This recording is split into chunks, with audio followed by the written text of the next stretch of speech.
Oh, yeah. I was here 2 weekends ago. How have you been? Good. Good. The Ducks are off this weekend to, actually, the majority of the Ducks are off this weekend. We're going to take 3 kids to Millrose. And as you guys know, Millrose is a big invitational there that they hold on the Visa Series, I guess it's called. We're going to take Blake Haney. He's going to run the mile. We're going to take Edward Cheserett. He's going to run the 3K. And then we're going to take Raven Rogers. She's going to run the 800. She hasn't opened up in the 800 so far this year. So we're going to take those kids back east to a big invitational meet there and run. Also something to share. There's lots of former and current Ducks they're going to be running. If I add them all up, I think the number is 17.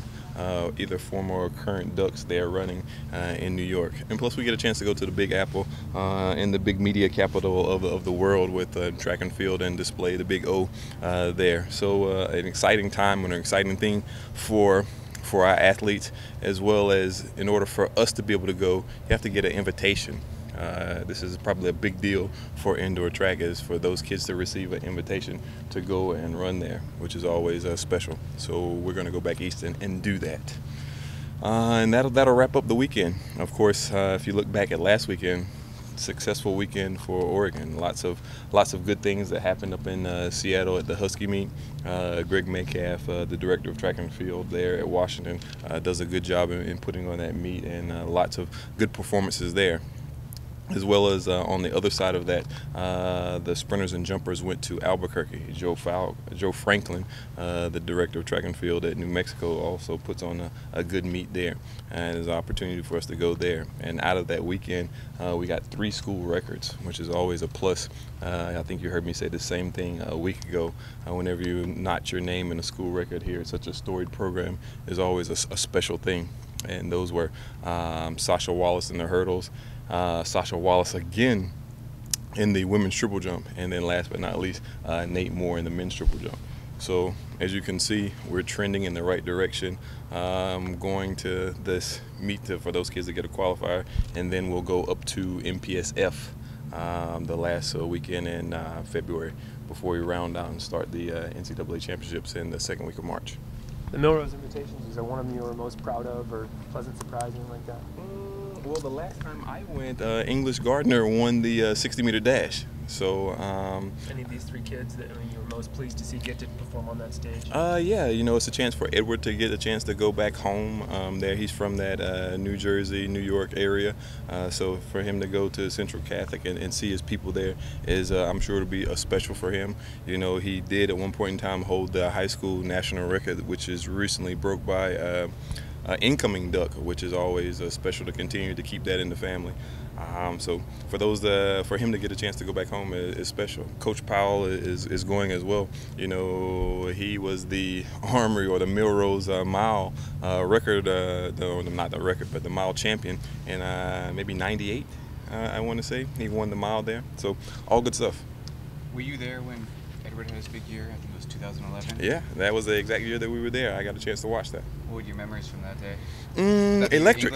Yeah. Electric. The place was going crazy because, of course, he set it up early and he trailed by there. And I think he was, don't even get me the line in what place he finished, but he was pulled along through that time there. And I can just remember him getting a standing ovation from the New York people there. That was pretty amazing. And you were, I assume, actively recruiting him at that point? He had already signed with us by that time. Signed with you. Absolutely. You mentioned that this team is kind of trending in the right direction with indoors coming up so quickly. For the Ducks that aren't going to the Millrose Invitational, anything specific that you want them to kind of focus on or to continue to develop? Yeah, we'll take this week on and lick our wounds a little bit. We'll also try to retool and learn from this past weekend because as well as we've had some good marks from this past weekend, we had a few missteps and a few things that we can learn from. And so hopefully this week coming up, they can retool and get back together. What are some of those missteps that you're talking about? Oh gosh. So for example, if I had to say one, Alec Cash should have been in a boxing match. And who said who said track and field isn't a contact sport? So they're on the starting line in the 3K. They're all huddled up there together, and she gets hit in the mouth. And so she's bleeding profusely from the lip there in the start of the race, and you get hit in the mouth, and you got 3,000 more meters to go. So that's probably not a good thing. Some handoffs for us in the 4x4 could have probably been a little crisper. Some things there in the pole vault should have went a little bit better. Blew through some poles there. So little things like that we have to go back and fix. In regards to Blake, he's 21st right now in the rankings with a sub 4 minute mile. Are you surprised at all that sub 4 isn't really what it used to be? Yeah, it seems like every weekend somebody is running sub 4.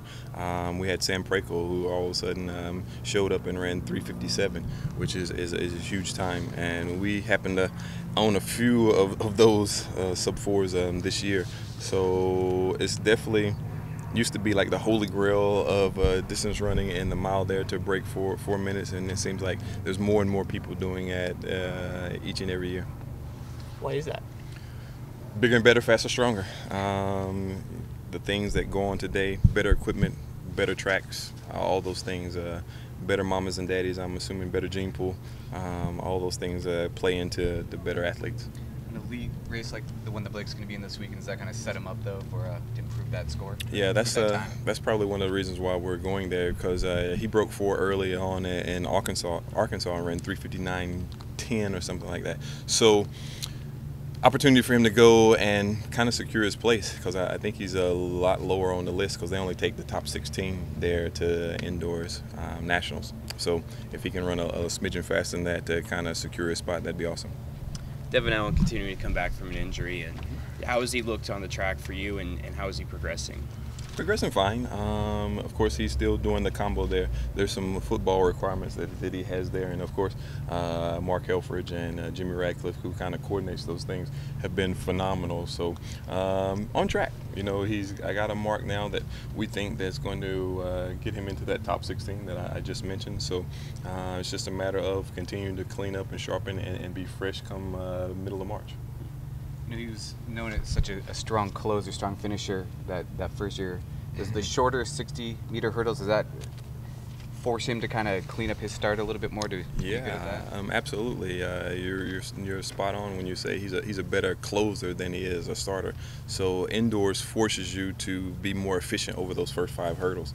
And then, of course, if he continues to keep his strength and run the last 5 as well as he's done in the past, I think you also need to note that he didn't run indoors that year that he ran outdoors. He just only was an outdoor competitor for us. So for him to tackle the indoor season is definitely a challenge and going to help him overall. And my apologies if you've already talked about Ed in the 3K field. What kind of instructions do you anticipate giving him? This is a pretty high-powered field, and do you know, is there a pacer in the group? And there will be a pacer in the group. It's one of those things to where Ed is shown that he's definitely a class act, both on and off the track, and so we wanted to put him in a situation to where he can continue to grow and continue to learn. At some point in time, he's going to be competing at this level full time, and so for him to get a taste of it this year is definitely a blessing. There'll be some different tactics there that I'm sure that will go on.